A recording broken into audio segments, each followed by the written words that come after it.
Hey guys, welcome back to my channel. My name is Jessie and this week I'm doing a reading vlog during the Gilmore Girls Readathon. The Readathon is hosted by Darlene Desi, Mackenzie Lane, Bookables, and Life Would Live. I'll also have like all four of their channels plus the Readathon's Instagram account linked in the description box for anyone who wants to watch it. Today is actually the 14th. The Readathon doesn't technically start till tomorrow, but I think I'm going to start tonight after Rowan goes to bed. I'm going to start an Enchantment of Ravens by Margaret Rogerson in the bathroom bed sometime this evening. I could wait till tomorrow, but I don't want to. I've gotten really excited about reading again. I'll be reading it as an ebook on Scribd, and yeah, I'll let you know how it's going while I read. But other than that, I don't really have much else to say. I'll talk to you guys as I read it and let you know how it's going.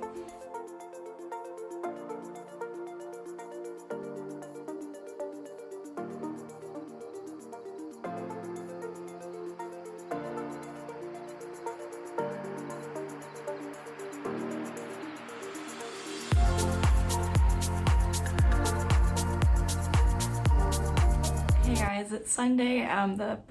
The Gilmore Girl Readathon officially starts today, and I finished an Enchantment of Ravens a little after midnight last night.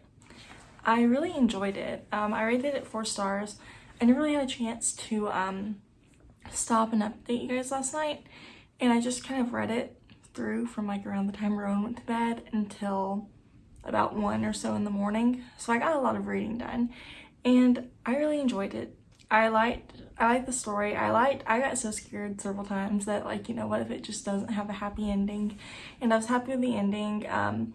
At times I thought it was a little corny, but for the most part I enjoyed it.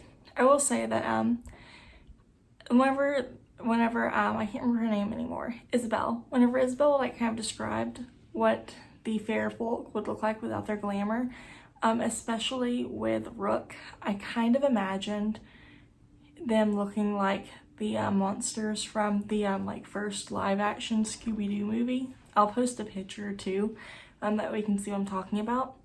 And I just kind of realized I never told you what prompt I was reading an Enchantment of Ravens for.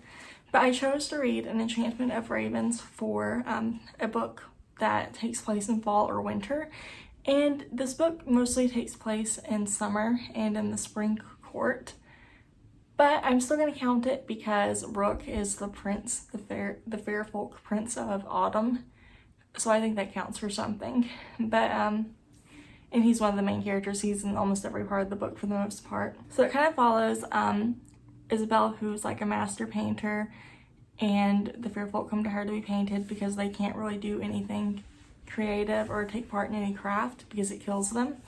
And Rook hasn't been painted in hundreds of years, and one of Isabel's like best customers is like, hey, he'll come. He recommended Isabel to him, and you learn later that that kind of just sets a lot of stuff into motion.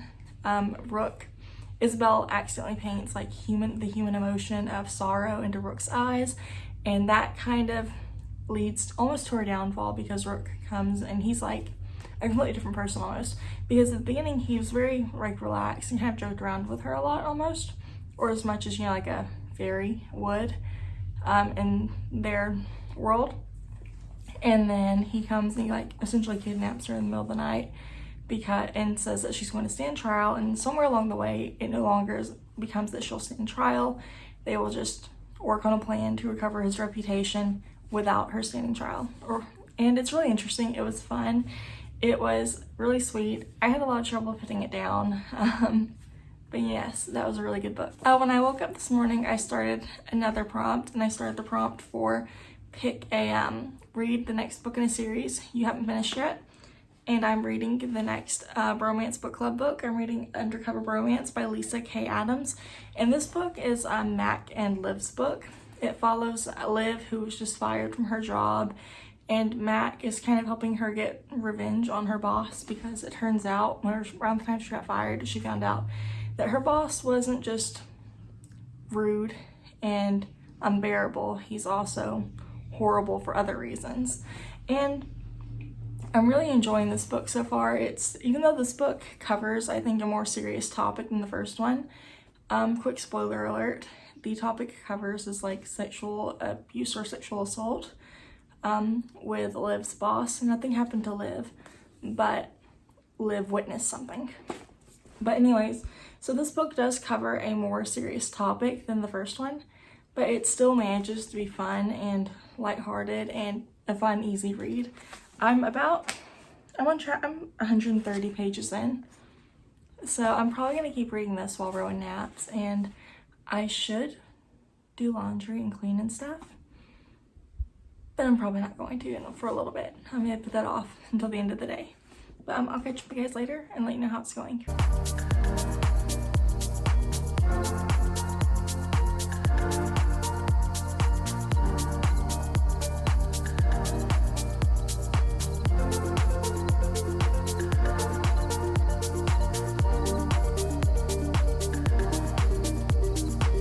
I finished this book last night and I really enjoyed it. It was 4 stars. I was a little worried because before I read it, I read some other people's reviews and they seemed to like say that wasn't as good as the first book, and it definitely wasn't the same. I don't remember the first book being as serious as this one was. This one was still really good. It was still really sweet and funny, but it did deal with more serious topics than I remember the first one dealing with. Mac's character was really interesting because you learn a little bit about his past, and his backstory is sad, and it sucks that he felt he had to lie about his past so much.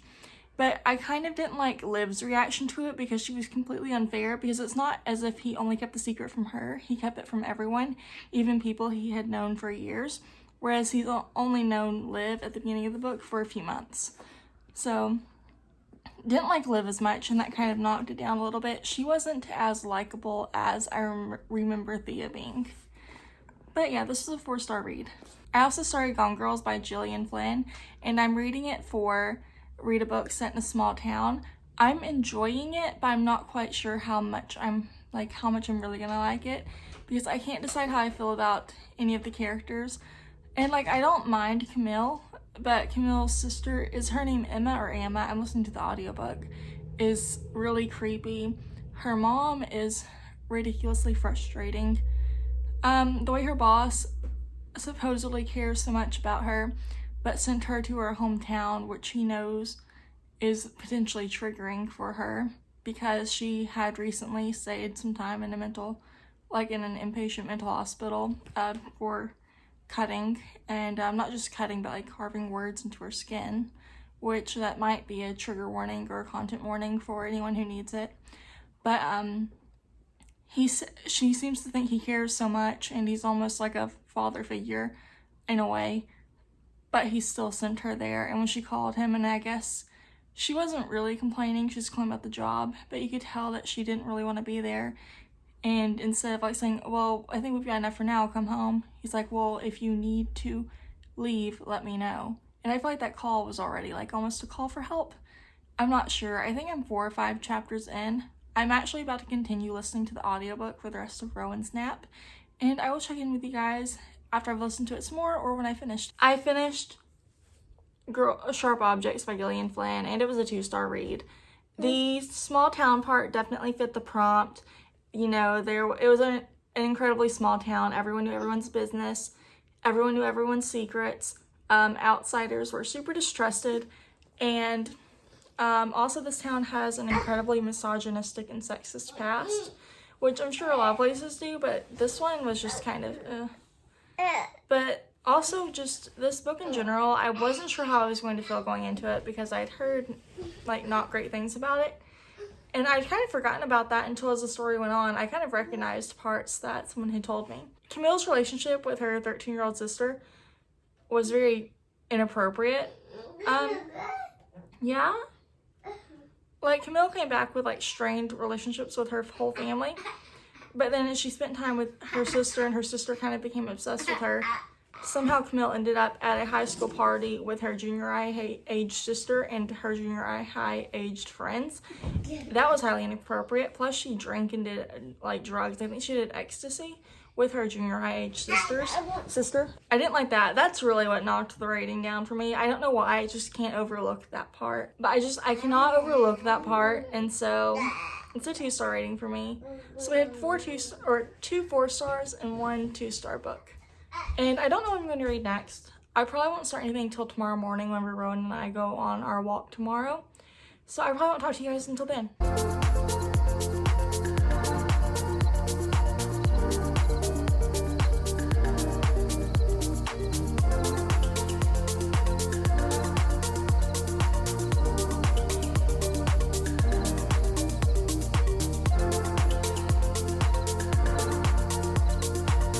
It's Wednesday. I didn't read hardly at all yesterday. I read a little bit last night, but not enough to update you guys. And I haven't read anything at all yet, and it's like 5 o'clock on Wednesday afternoon.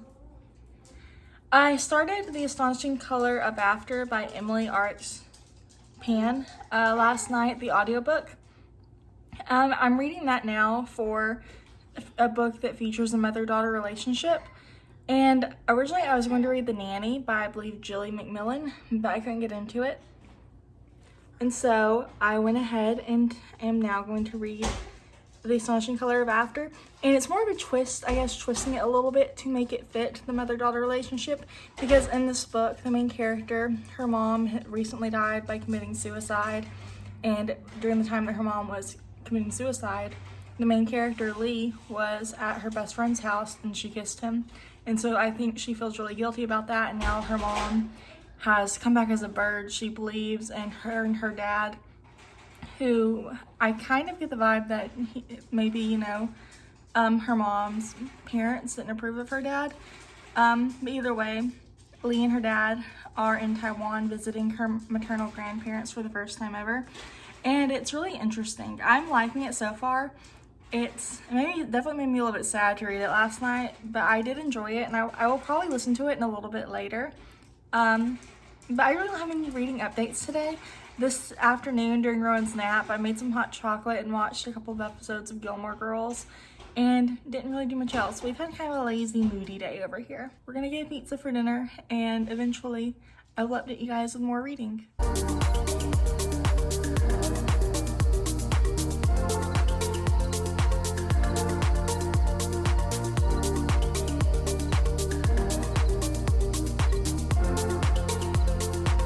Just finished The Astonishing Color of After by Emily Arts Pan, and Rowan just dropped a toy, and I really liked it. It was really good. The mother-daughter relationship, that was really, I don't know if it was the most important thing in the story, but it was still really important to the story because so much of the story kind of involved Lee, I guess, kind of piecing together her mother's life, and then, like trying to figure out what happened. She's trying to catch her mother, who is now apparently a bird, and it was really good. It actually, though, kind of made me feel really down. Like, it was a really good book, but now I just kind of feel down. And I'm blaming the book about that, but it was a really good book. It was a really good story. I really liked it. I also appreciated that at the end of the book, there were statistics about suicide, and I think there were helplines too. I think it's really important for books that talk so deeply about mental health to include those features. But it was a really good book. Sorry, Rowan's playing. I probably won't start another book until tomorrow, and I'll probably start Everything I Never Told You by Celeste Ng tomorrow during Rowan's and mine's walk. And probably finish it sometime tomorrow night. I don't know. But anyways, I will update you guys again later. Hey guys, it is the Monday after the Readathon ended. It ended yesterday on the 22nd. It's the 23rd. And I didn't complete the Readathon technically. I learned something new about myself. I'm too moody for TBRs that are more specific, or for more short-term TBRs, I think. So for example, the Readathon was only a week, and there were 6 prompts, and so I told myself I'm going to read six books, that way 1 for each prompt. And I think I learned that I'm too moody for that, because after the 4th book I wasn't in the mood anymore for any of the other books I had picked, but also I think I also got into a little bit of a reading slump, the Sharp Objects by Gillian Flynn. That one I didn't like at all. I wasn't a fan of. And then I read The Astonishing Color of After by Emily R.X. Pan, and that one, it was a great book and it was so amazingly well written and I loved it. But I will say that it kind of did me in a little bit in the mental health. I kind of felt really, not, I guess you could say bad actually after reading it, kind of down and stuff. And so I didn't really want to read anymore. I wasn't really interested in any of the books that I had picked out for the TBR. I tried listening to the audiobook of Everything I Never Told You by Celeste Ng for to read it as a book written by an Asian author or that has an Asian main character. And I got about a fourth of the way through it, and then something happened with the dad that I really didn't like, and I didn't want to read it.